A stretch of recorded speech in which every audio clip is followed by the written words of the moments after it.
Prajurit Waffen-SS. Pada Perang Dunia II, kekuatan angkatan bersenjata Jerman, Wehrmacht, terbagi menjadi tiga, yaitu Angkatan Darat, Heer, Angkatan Udara, Luftwaffe, Angkatan Laut, Kriegsmarine.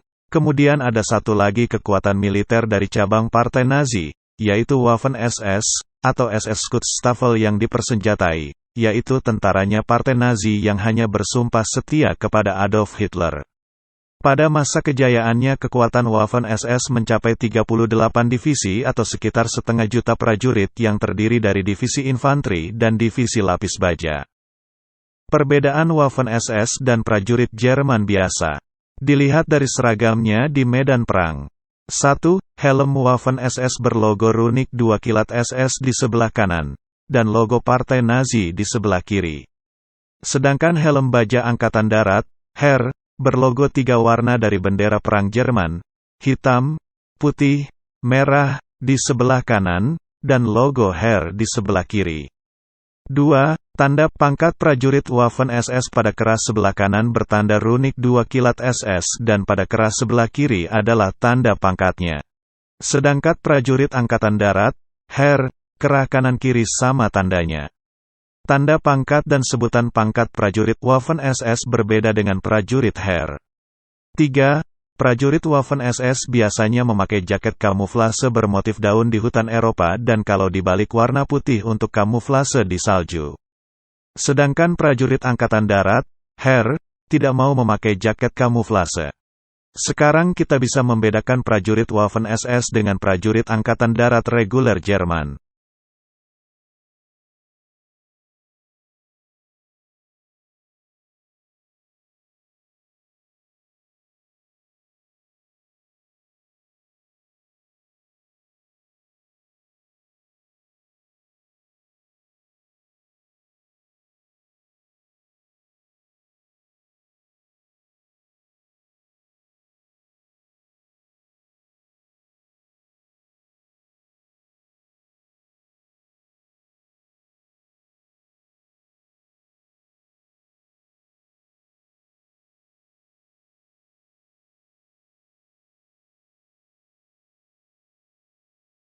Sejarah awal mula terbentuknya Waffen-SS.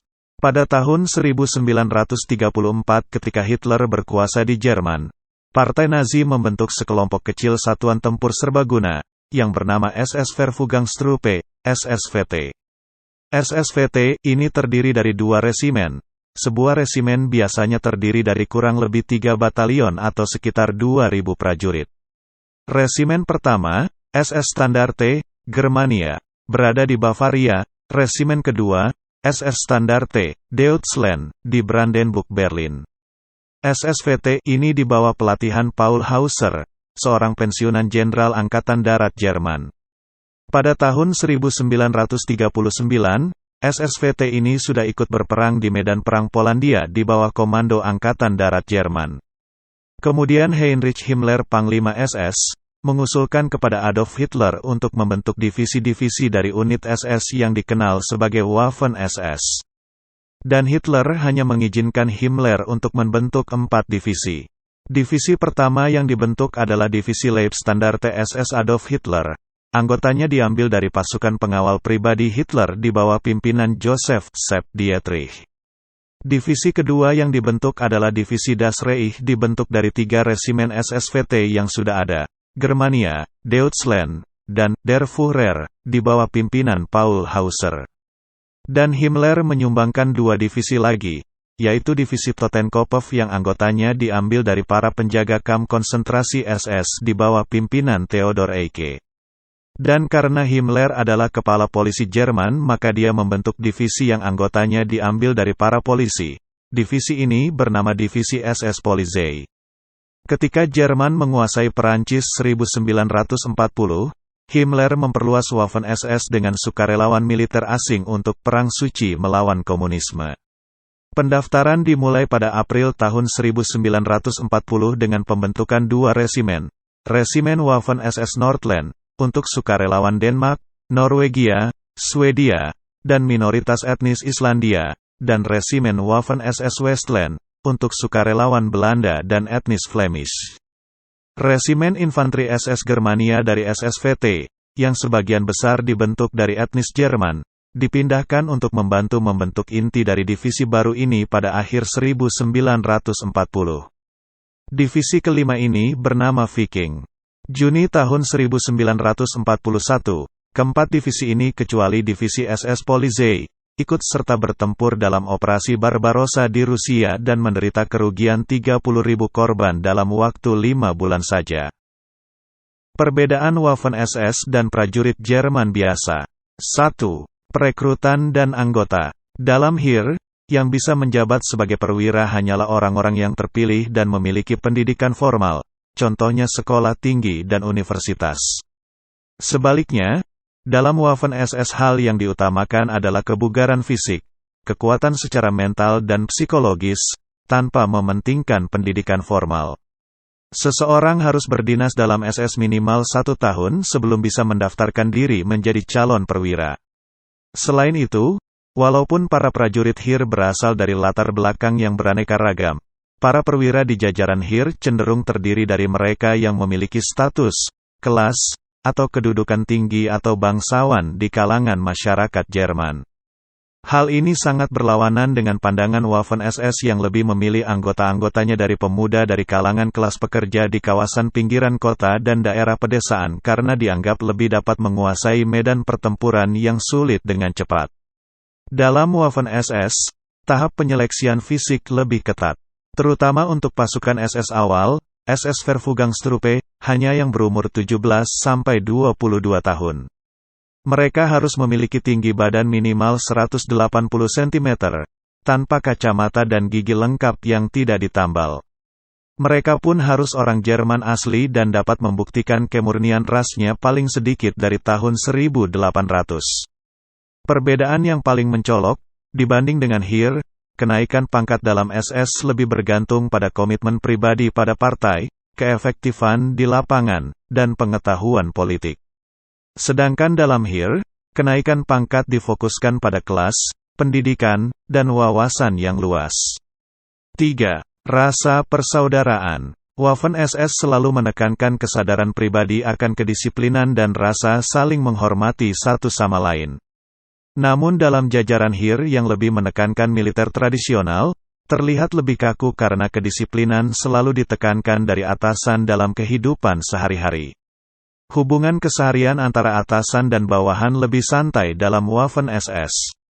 Semua anggota Waffen-SS, tidak peduli tingkatan pangkat mereka, baik prajurit SS paling bawah maupun pemimpin SS, disebut SS-men, yang secara harafiah berarti, orang SS, atau, anggota SS. Waffen-SS selalu menekankan pada para perwira agar mereka membaur dalam segala aktivitas dengan bawahan-bawahannya.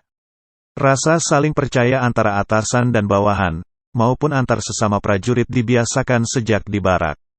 Meski demikian, para anggota Waffen-SS yang berdarah Jerman asli memperlakukan anggota Waffen-SS lainnya, baik Jermanik yang berdarah Jerman maupun yang bukan keturunan Jerman secara berbeda. Mereka memperlakukan anggota SS lainnya ini dengan kasar. Seringkali dalam pelatihan mereka diperlakukan dengan tidak hormat dan dicaci maki. 3. Agama dan kepercayaan. Dalam Heer, layaknya para prajurit di sebagian besar negara Eropa yang didominasi agama Kristen, baik Katolik maupun Protestan, kepercayaan atau agama dianggap merupakan suatu bagian yang tidak dapat dipisahkan dari manusia. Sebaliknya, anggota SS didorong untuk meninggalkan agama mereka. Himmler menganjurkan agar petinggi-petinggi Allgemeine SS mulai meninggalkan agama mereka untuk memberikan contoh kepada bawahan-bawahannya.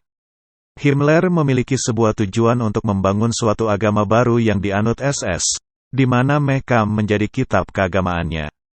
Segala proses kehidupan pun dilakukan secara SS, mulai dari pembaptisan bayi, pernikahan, dan pemakaman orang meninggal, yang semuanya dilakukan ala SS.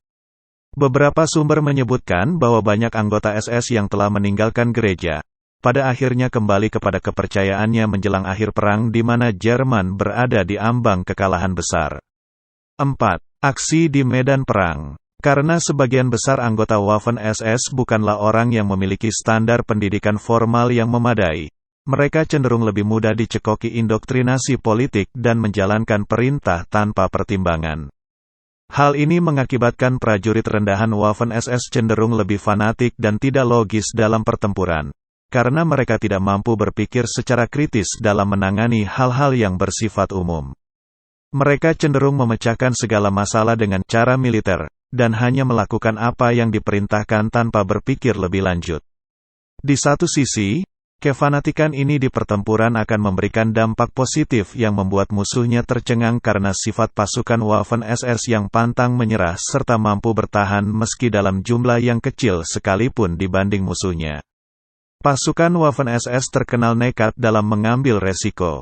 Hal ini terbukti efektif di medan tempur. Namun di sisi lain, karena hal ini juga Waffen-SS dapat dinilai tidak efisien dalam mengalokasikan pasukannya. Begitu besar jumlah korban yang diderita selama pertempuran hanya karena mereka mempertahankan mati-matian suatu objektif atas nama ideologi yang bahkan tidak mereka mengerti. Selain itu, mereka secara terang-terangan memendam kebencian buta terhadap musuh-musuhnya. Di front timur Rusia kebencian akan Yahudi dan komunisme secara gencar dikumandangkan. Di front barat kebencian akan sekutu Inggris Amerika juga disebarluaskan. Karena hal inilah, pasukan SS terkenal sebagai pasukan rendahan, yang tidak menjunjung nilai kesatria dalam menjalani peperangan, di mana mereka terlihat menjalani pertempuran tanpa ikut ambil bagian dalam mengemban tanggung jawabnya sebagai sebuah organisasi militer profesional. Sebagai contoh, setelah perang usai, mantan prajurit dan perwira SS mengakui bahwa banyak elemen pasukan Waffen-SS mengeksekusi tahanan perang dengan alasan karena mereka tidak ingin mengurus tahanan perang yang akan menghambat gerak maju pasukan, sesuatu yang seharusnya menjadi tanggung jawab mereka untuk memperlakukan tahanan perangnya dengan baik. Berbeda dengan HIR yang merupakan suatu angkatan yang masih memegang teguh norma-norma perang secara ksatria. Tidak diragukan lagi bahwa Waffen-SS telah membuktikan kapasitasnya sebagai suatu formasi tempur yang tangguh dalam sejarah perang modern. Namun, kembali lagi pada beberapa pembahasan di atas, karena kekejian dan kebrutalan yang dilakukan, Waffen-SS tidak dianggap oleh para musuhnya sebagai suatu formasi tempur yang terhormat. Para tahanan perang Waffen-SS sering dihajar oleh musuh-musuhnya, dan diperlakukan lebih kasar daripada tahanan angkatan bersenjata lainnya. Setelah Perang Dunia II berakhir, para mantan prajurit Waffen-SS tidak berhak mendapatkan dana pensiun dan mendapat celah dari masyarakat dunia. Tidak dapat dipungkiri, Waffen-SS berperan besar dalam melikuidasi begitu banyak populasi dan tahanan perang. Dapat kita lihat, di mana pasukan Waffen-SS beroperasi, hampir selalu ada kejahatan perang yang mengikutinya. Perbedaan yang begitu mencolok jika kita lihat di medan tempur Afrika Utara. Tidak ada kejahatan perang massal yang terjadi di sana, seperti yang terjadi di medan perang Eropa. Salah satu alasan yang dapat diambil adalah karena tidak ada pasukan Waffen-SS yang ditempatkan di medan perang Afrika Utara.